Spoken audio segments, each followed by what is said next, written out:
After a packed August and some surprise releases, yes, I'm looking at you, Red Dead Redemption, September's finally here. Do you know what that means in the context of gaming? It's AAA release season, baby. So, let's take a look at all the games coming to the PlayStation platform this September. I must finish what I started. To start things off, let's talk about Baldur's Gate 3. I swear, people can't stop talking about this one. This Dungeons & Dragons based RPG has players baffled by how much content it offers, and rightly so. I don't know how I'm going to make time for this ridiculously packed, incredibly gorgeous game this month. What's impressive aside from how dense this game is that your choices play a huge role in almost all outcomes. You could play as someone who doesn't even rely on combat, like a bard. Imagine playing through the game as a musician, baby. That's very liberating.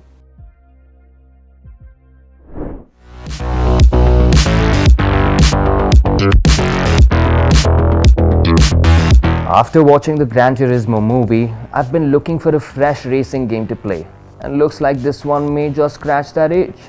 The Crew Motorfest is set in Hawaii, and more specifically, the island of Oahu. Think of it as a massive playground for drivers to interact with each other. Some of the racing options we've seen are the drag race track, off-road playground, and drifting circuit, to name a few. You get to race in different timelines of race cars, from the 50s, 60s, 70s, 80s, and so on. What's neat is you could try out different car cultures, like Japanese cars or Italian ones.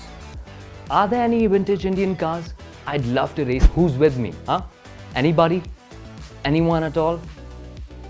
Nobody?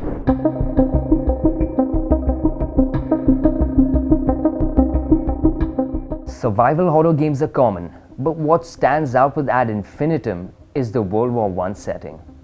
This game is played from the first-person perspective as a German soldier, and you can expect action, survival, and horror elements from the gameplay. Aside from exploring the numerous horrors of war, the game actually delves into a plane that borders between dreams and reality, or nightmares rather. The monsters and horrific creatures you find are sort of a manifestation of the protagonist's fears and past. This may be cryptic, but I think that's the point.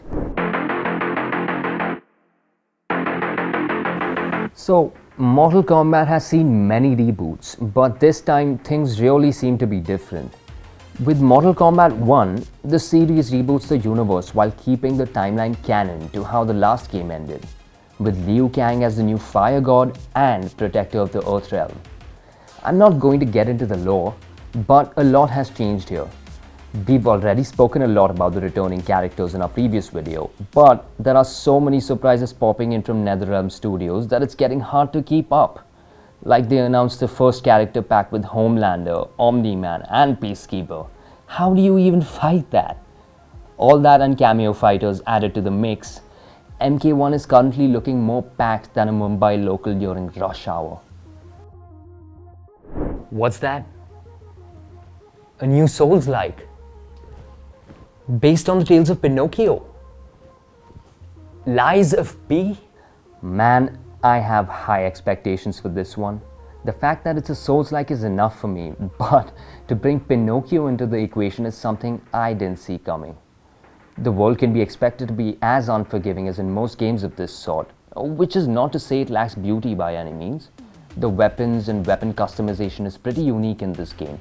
You can disassemble a weapon and use different combinations of parts to make new ones. What I love about this is the fact that it allows you to create your own unique bonk. You even have a mechanical arm called the Legion arm, which gives you more options to mess with in combat. This kind of reminds me of Sekiro's prosthetic arm. Also, the game features a lie system, which basically adds choice-based options into the game.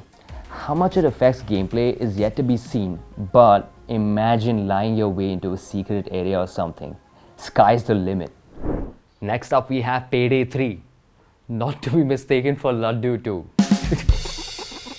Laddu Payday. Anyone? No?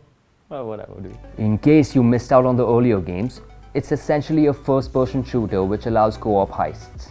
Set once again in the city of New York, this one has added gameplay elements. The coolest one being able to take hostages. This buys you more time unless the authorities know you mean business. Another cool addition is the transition from stealth to guns blazing. You can now enter a search state where you haven't been fully detected yet, so you could go back to being stealthy. And if you haven't played Payday 1 or 2, don't worry, it's not a direct continuation.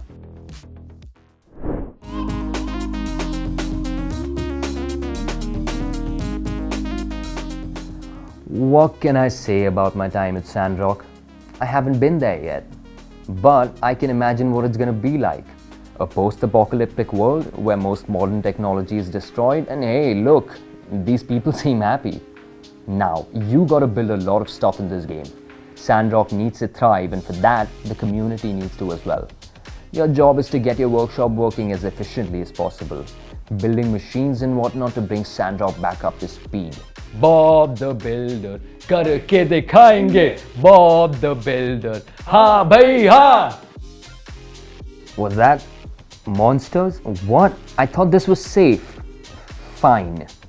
Combat looks cool and you'll get to switch between melee and third-person shooter mechanics. My time at Sandrock is gonna be fire.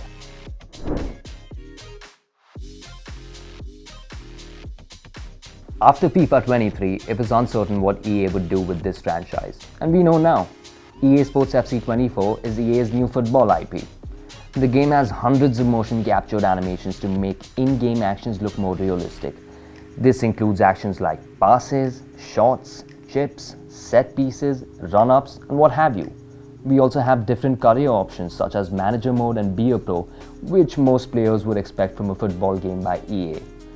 The most welcome addition to these career modes is the ability to spectate games in Manager Mode without having to actually control a player. This way, you can just watch your game plan unfold. Getting to play as your favorite teams and players is always a blast, but nothing comes close to playing against friends. We're not done yet. Here are some more games that you might be interested in. Bomb Rush Cyberpunk, an adventure platformer game. NBA 2K24. Check it out if you're into basketball or the NBA or into 2K or into 24. Any of those things. Super Bomberman R2, an action and maze game.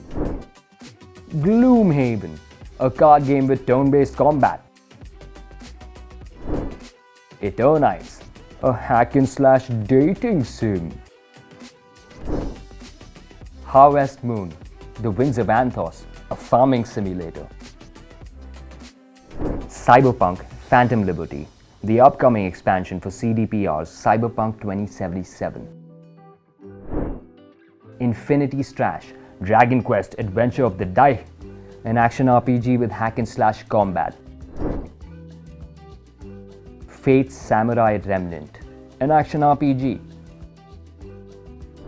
So, which games are you looking forward to most? Let us know.